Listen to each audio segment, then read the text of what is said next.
講咧喺小說裏面咧有一本咧就提及到即係耶穌啊、釋迦牟尼啊，即係其實係同一個人嚟㗎，即係唔同嘅宗教裏面只喺唔同嘅時空度出現嘅。嗰本書叫頭髮啦，係嘛？我冇話過係同一個人喎。係嘛？咁但係呢個即係可能亦都有朋友即係都問啊，信咗或甚至係外星人嚟嘅，佢講到即係其實係唔係神嚟嘅，係外星人。咁而家信咗耶穌之後咧，啊你自己有咩啲嘅改變，有咩睇法咧？我冇改變到啊！我頭先都係咁講，即係宇宙當中有一股力量大到不得了嘅力量，我哋所無法理解嘅，唯有信佢嘅一股力量喺度。呢股力量，我哋地球人嘅智慧係冇辦法理解嘅，只有信佢嘅啫。所以話信者得救啊嘛，冇話理解者得救嘅。所以成日想理解先得救啲人，冇法子得救嘅。你冇可能理解嘅，你冇係白晒心機嘅。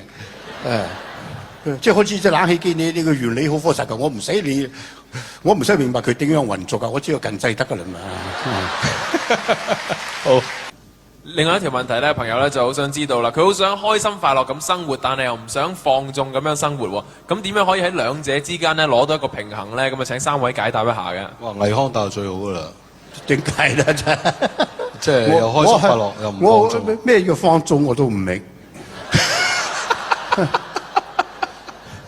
我真係唔明，我唔明，我知道咩叫放縱，但係我唔明呢位先生嘅放縱係指咩意思啦？你要開心快樂過日子好容易嘅啫。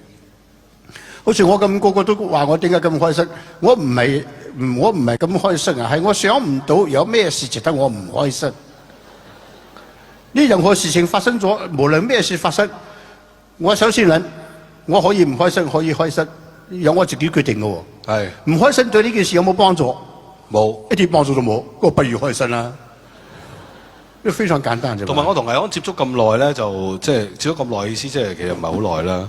咁喺個唔係好耐嘅裏邊咧，就察覺一樣嘢好緊要啊！倪匡咧，佢睇嘢咧就係好積極嘅一個人，望嘢好積極。譬如頭先我一見到蔣麗萍啊，呢個人唱歌好聽啊咁。即係好積極㗎，即係當然蔣麗萍唱歌梗係好聽啦，但係佢唔會睇第二啲嘅啊好聽呢間把聲好聽，佢帶去酒樓飲茶㗎啊呢間酒樓好靚喎好靚喎，咁即係佢唔會睇到啲唔靚嘅嘢㗎嘛，酒樓都有唔靚嘅嘢㗎，咁啦佢個人咪咁啊好容易開心喎。唔係，我覺得呢個人開唔開心係你由你自己決定㗎嘛，你要決定唔開心，上帝都幫唔到你啊，老實話。